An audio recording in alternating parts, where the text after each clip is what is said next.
আপনাকে বড় বলে বড় সে তো নয়, লোকে যারে বড় বলে বড় সে তো হয়।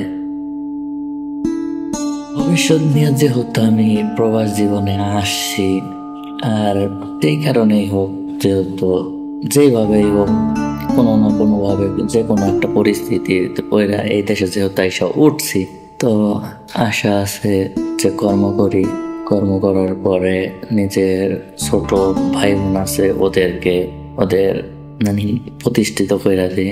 তারপরে আপনার কিছু বছর নিয়ে থাকবো এই জায়গায়, থাকার পরে কিছু ইনকাম করে বাড়িতে একটা মানে বাড়ি করার আছে, নিয়ত আছে একটা বাড়ি করবো, কিছু টাকা পয়সা নিয়ে আর কিছু টাকা পয়সা ক্যাশ করে বাংলাদেশে চলে যায় একটা ব্যবসা করবো।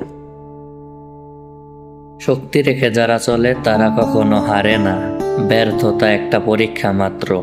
স্বীকার করো কি ঘাটতি রয়েছে, পূরণ করো।